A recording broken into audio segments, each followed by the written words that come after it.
Last of Us 2 is easily the most controversial game of all time. I don't think I've seen a game so wildly viewed on both sides. Some say it's an utter masterpiece, while others say it's the worst game ever made. I won't be padding out this video by recapping the story because you probably know it front to back anyways. Dissecting stories, hidden meanings, foreshadowing, or even plot holes is something I find really fun to do. I don't like a couple aspects of the game's story, so from my very outsider perspective, I'll be throwing in ideas of my own from time to time. I don't want to make it sound like I know better than any of the writers who worked on the story. Also, I'm not the type of person to try and dismiss other people's work or someone's opinion on that work. I hope you continue watching the video with all of those in mind, but only if you don't mind spoilers for the first and second game. Now is the time to bounce. Please leave the video a like and subscribe to the channel, both of which help me out a ton. Thanks. I will mainly focus on the story in this video, but there are a few gameplay elements I want to touch on. Firstly, I think the snowball fight is a good way to introduce Dina, as well as being a fun tutorial. This is the first time we ever see Dina in the game, and she's playing in the snow with some of the town's kids. But at the drop of a hat, we're able to have a serious conversation with her, instantly showing us a bit of the type of person she is. The actual snowball fight uses a similar quick throw mechanic that the bricks, bottles, Molotov, smoke bombs, and pipe bombs will all use later in the game. There is a generous lock-on that is reliable and consistent. You are using these snowballs in a similar manner that you'd be using those other items anyway, quickly getting into an advantageous spot to be able to throw the object at an enemy, and then having to reposition, all without stopping or bringing up the cursor to help you aim. Plus, with gathering the snowballs themselves, it lets you know to use triangle to gather items and supplies, which you'll be doing for the entire game. At the end of the fight itself, it does something else really clever by showing the kids jumping on top of Dina, pinning her down. In reality, she's okay and just goofing around. She could easily get up on her own if she really wanted to, but this is another tutorial, teaching you to keep an eye on your companions. They won't need reviving, but they will require some external help that only you can provide as the player, either as Ellie or Abby. When an ally needs similar assistance, it's usually because they've been grabbed or grouped up on by runners or clickers. Later on, it will give you a heads up when you need to intervene and help your ally out of a tough spot. Showing that same degrading health bar over top of Dina laying under all these kids would have been a bit too much, but also would have been too obvious that this was a tutorial. The subtlety here is why it works. This will be a recurring theme throughout the video. The gameplay overall feels like a solid iteration from the first game. It feels really heavy when playing as both Ellie and Abby. The thing that I don't like about this is that it makes the game hard to drop in and out of. I would honestly love to be able to jump in every few weeks and run a couple rounds of their no return mode, but I can't. Especially with the atypical control scheme, it's easy to forget that sprint is on L1 and down cross is a quick turn. Hell, I even forget that melee attacks are on square when for some reason I think it'll be on R1. A main thing I noticed when going through the game for the platinum was that very often the game won't let you move backwards and explore the previous area. Doors lock behind you, something falls to block your path, or you drop down far enough that you can't jump back up. In a game that is so hyper-linear, leaving very few options for gameplay freedom, this is a bit much. In places where they're protecting you from yourself so you don't get lost is one thing, but this is something else entirely. I do think it was smart to make Abby and Ellie's playstyles different. Ellie being leaner and also sporting her knife, plus with weapons like her bow and bolt-action sniper, it urges you toward playing stealthier and more methodical, slowing down and looking at situations in a bigger picture before planning your method of attack. The game almost always puts Ellie in situations where she's not seen by her enemies. The times that it does throw you in the deep end, it does so with generosity, either by giving you fair warning or just by having someone else at your side. Abby is obviously much larger and more brooding, so her weapons reflect that run and gun playstyle. The crossbow and semi-auto rifle allow you to get more shots off in comparison to Ellie's equivalent. I haven't counted, but I can remember a few times where the game is more comfortable with putting you in a tough spot because Abby is more well versed to dealing with it than Ellie is. A quick example is when Abby is trapped waiting for Lev and Yara to help her escape. Aside from the SMG that Ellie gets late game that you can carry into New Game Plus, you wouldn't be as well equipped to deal with something like this simply because of the guns you have access to. But I do think they should have taken it further. I would have liked to see them make Ellie run faster, and maybe Abby can survive getting grabbed by a clicker. Showing how different these characters are in gameplay would also help in hammering home just how similar they are on the story side of things, which is the game's entire goal anyways.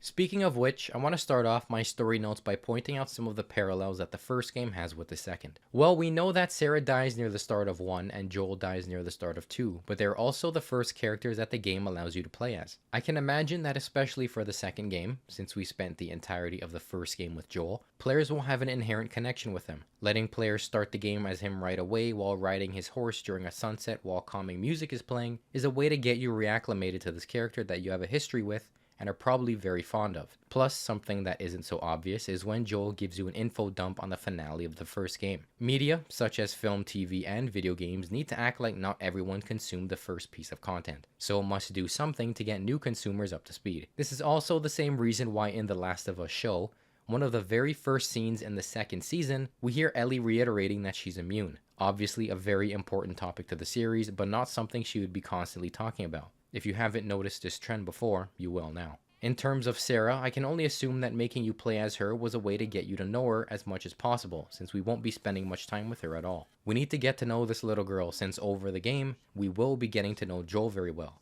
and how her death and the introduction of this other little girl really impact him. Another parallel that I noticed was a line of dialogue that the games share. Specifically, in the first game after the car crashes, Tommy says, "We're gonna need to run." And in the second game after saving Abby, Joel says the same thing. "We're gonna have to run."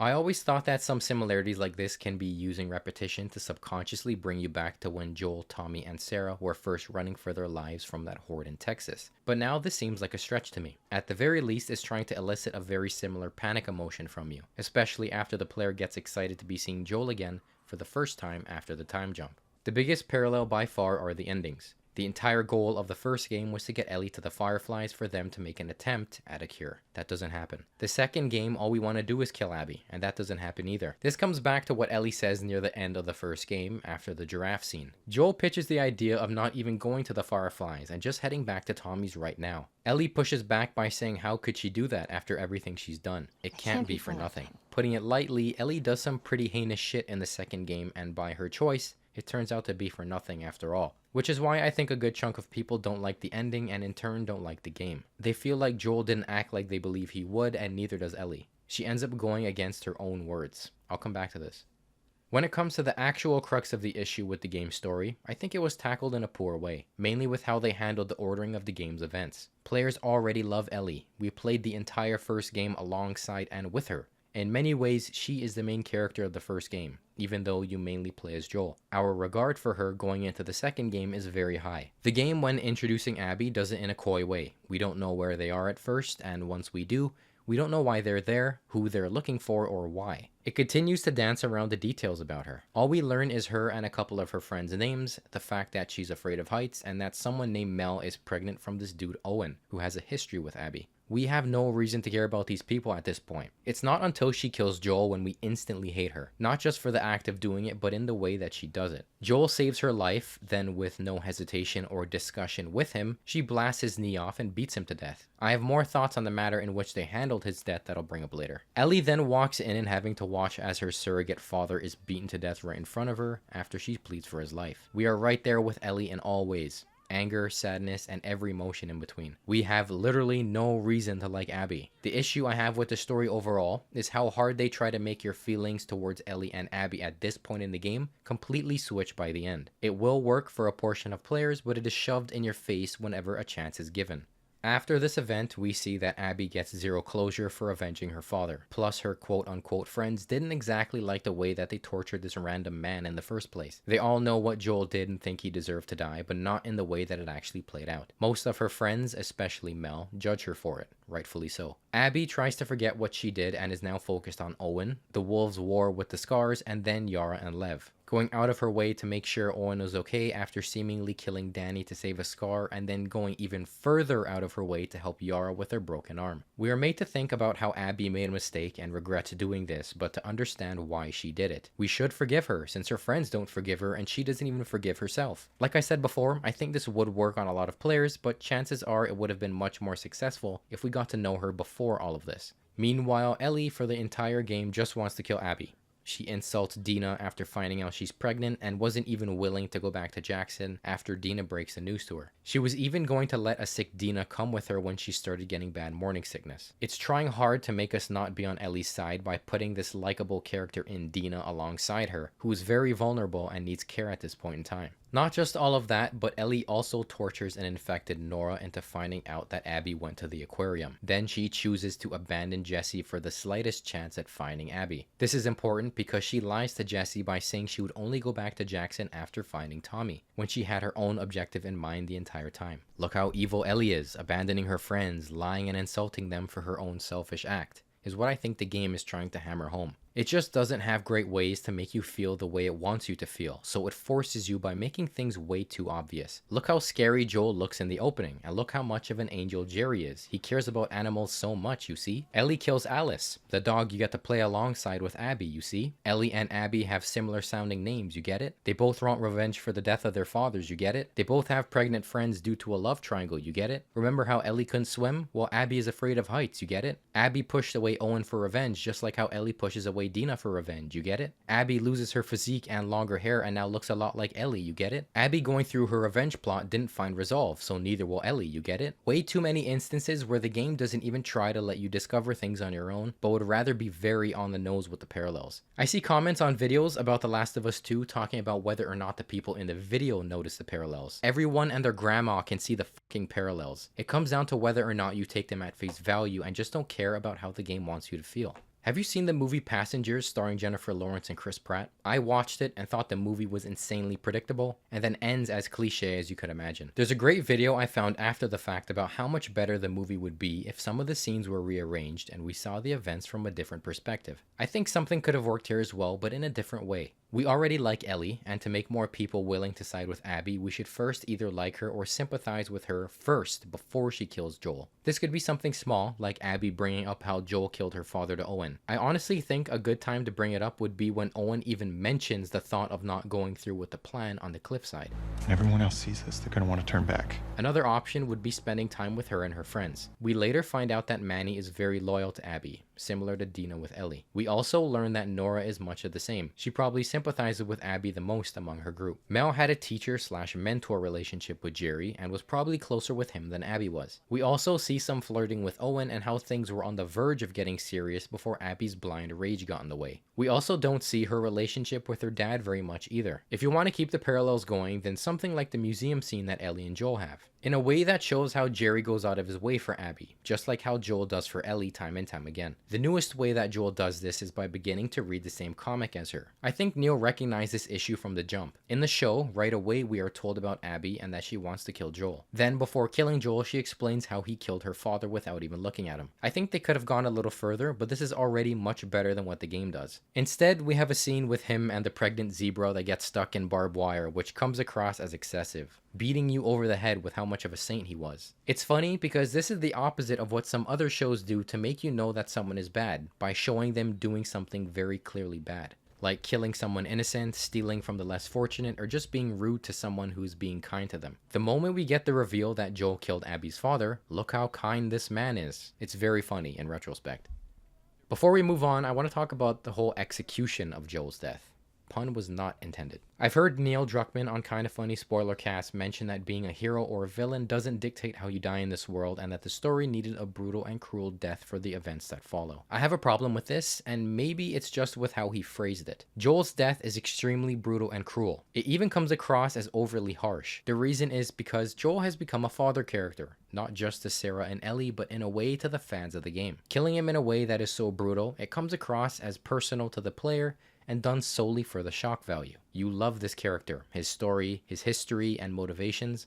Watch me torture him by blowing his leg off, bashing his head in, and not even saying why it's happening. I get it. You're thirsty? I'm gonna drink some of my water, spill some of it on my shirt, burp in your face, and then pour the rest of it on the ground in front of you. The scene itself just lingers on, constantly showing him battered on the floor. This is an interesting choice because there are other times in the game where it doesn't show us anything, like Nora during the Ellie interrogation, Mel amputating Yara's arm, even Isaac interrogating that scar in the bathroom. We don't see any of it, but must use our imagination to fill in the gaps. It's the same reason that the bloater deaths make you want to look away from the screen. We don't see what happens, but we have a very good idea by seeing the first couple of frames. I know I sound very negative on the game, but there are times where they show you and not tell you, and these are my favorite parts of the game. Just like when Ellie tells Jesse that the best way to find Tommy is to go after Abby, when we know that's not the logical call here, and we are confirmed in thinking that since we see that Jesse got to Tommy first. Even before that, there's optional dialogue you can have with Dina very early in the game, where it's explicitly told to you that Ellie and Joel have made up. What are you doing tonight? I was thinking of inviting Joel to watch a movie. Upon first hearing it, this sounds like a normal thing. Of course, Ellie and Joel were going to kick it and watch a movie. But this is before we know that Ellie found out about the hospital, and of course, before we know they had a reconciliation on the porch. And by that point in the game, it's safe to say many players would even forget this conversation anyways. It gives you the answer before you even know what the question is. I love this detail. Even with Isaac, we see that he's a dictator for the WLF. Everyone listens to him and he makes all the decisions. In the elevator, he stands right in front of Abby, towering over her. He also doesn't turn sideways to look at them, showing how much power he has, or thinks he has. When they do get to the top floor, Isaac doesn't even let Abby and Manny talk. He interrupts them as soon as he hears something that goes against his decisions and shuts them down. Let me go after him. I'll walk him back in. We'll get to the bottom. No. You said yourself the storm's a few days. What I like about Isaac's role in the story is since he has so much power at the top of the wolves, he doesn't have someone like Dina or Lev to be the voice of reason. He has this war going on with the Scars, and it's an allegory for the entire theme of the game with the cycle of violence. There was a truce between the Scars and the wolves, and throughout the game you can find notes and clues that don't make it clear who broke it. Both sides blame the other for breaking it. Isaac is relentless and won't even humor the idea of there being another truce. And the thing is, he's smart enough to realize that there's people that work under him that would break it. We could try another truce. But how long before some asshole on their side, or our side, unravels the whole thing? He wants to go scorched earth and kill them all. It's kind of poetic that he dies aiming his gun at an ally and getting shot in the back by a Scar. It's the perfect death for a tyrant in Minecraft. Actually, while we're talking about this encounter of him catching Abby and Lev, I feel like this is a weird way to do things. In terms of the story, we understand that Abby has gone rogue from the WLF. She really only cares for her friends, plus Yara and Lev. Abby spent years with the WLF, so much so to get completely jacked in anticipation to kill Joel, and extremely high in Isaac's ranks. In this context, why would she all of a sudden be killing all of her former comrades? When you first play as her in the stadium, quite a few people call out to her and are nothing but friendly. It doesn't seem like because of Lev she would just be blasting all of the wolves in her way. This should have been entirely stealth up until you reach the horse, sneaking past wolves and wolves fighting Scars. It is cool that when you engage them in combat you hear them audibly say Abby. In Substitute you could just overhear them talking about her. Did you hear what Abby did? No way, that can't be real. One of the biggest problems I had with The Last of Us 2, at least this was the first problem I had when first playing, is when you come across Tommy at the marina as Abby. Okay, let's see if I can explain this correctly. Abby and Yara are on their way to the marina to get a boat so they can chase Lev back to the Scars Island. You hear a lot of loud gunshots basically the entire time. Since Yara is unarmed, Abby tells her to stay back for the time being. All of a sudden, you got a sniper shooting down on you and Manny just happens to be there. To me, this screams of, how do we get Abby from here to here in a way that makes sense? It's just very convenient in all aspects. You lose one companion, immediately gain another, and now in a combat scenario that had no setup. I don't count the sniper shots that you hear echoing as setup, because that's the least that they could have done. It just seems very unnatural. The transitions from one scene to another. This, I'm actually curious if you agree. This bothered me a lot when I first played. I remember as soon as I got control again, I'm like, wait, how the hell did I even get here? I was just with Yara. Let me know what you thought. I'm very curious. There's a scene where we see Jerry and Marlene talking about the ethics and morals when it comes to operating on Ellie. Jerry is on the side of slicing and dicing Ellie's brain, and Marlene is against it, being her guardian and all. Marlene gives a sign-off after asking him to see it as if he was about to operate on Abby. Abby then comes in and says she would want him to do it. Okay, I'm speaking on the writing side of things and not the realistic side of it. This scene is kinda shit. First off, all they have to do is sit down with Joel and an awake Ellie and talk about how they can potentially make a vaccine, but the odds are slim. Which, if you read the notes from the first and second game, it makes that part pretty clear. It is fatal, and there's a high chance she would die for nothing. But they resuscitate Ellie and immediately put her under without consoling her. There is no rush to operate on her in the first place, another sign that the Fireflies don't know what they're doing. This girl almost drowned, was under high amounts of stress, and is probably physically injured, and you don't even ask if she wants to go through with it. And this scene between Jerry, Marlene, and Abby is supposed to be the validity, I guess? Okay, great, well Abby would want you to do it, so you should do it. This seems like it's supposed to be consumed on the surface without actually thinking about the context and repercussions of what they're talking about. I feel like I should reiterate that I'm really talking about the writing, because this is a realistic scene. I feel like this is something that would have happened in this world, but it should have been tweaked to more serve the purpose that it's trying to serve. You know what I mean? I don't know how to say that because I'm not smart enough. Okay. I don't think Ellie would have left JJ and Dina to go after Abby again. Her love for them outweighs that choice. The PTSD is a good way to make you think otherwise, but in that case, I think she's more likely to try meditation or just going back to Jackson for some help with that. Tommy being a dickhead also isn't a strong reason to go through with it. He's clearly just upset about how he ended up and how Maria is probably divorcing him. The first game, Ellie clearly says she's afraid of ending up alone. Dina literally tells her she won't be there when she gets back, and she still leaves. At that point is where it became hard for me to believe. Some people would argue that it's poetic and that her saying that in the first game and end up actually happening is the whole point. I'm still not convinced she would have went. Abby could have killed her twice, and now she has a family of her own. Killing Abby would never get rid of that PTSD, it would have just got rid of some of the rage.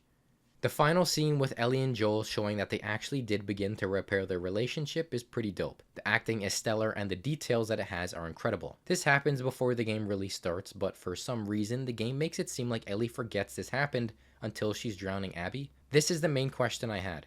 I saw someone say that Ellie realizes Abby looks totally different and doesn't see her as the same person who killed Joel. This would be believable until we see that flash of Joel on the porch. Why right here, of all places in the game, would she be remembering that conversation? As a player, we get it. She did have closure with Joel, when the entire game we were under the belief that her yelling at Joel at the party was the last time she spoke to him. But from Ellie's perspective, I don't get it. Maybe if Abby or Lev said something that reminded her of that, then I would be willing to pass it off. The whole point of that scene anyways is that Joel has no regrets of choosing to save Ellie, even though she went 2 years ignoring him and he ended up being killed for it. I say all of this with the thought that this is the sole reason Ellie chooses to spare Abby in this moment, realizing that she did have closure with Joel. Otherwise, in every other instance, Ellie kills her at the end.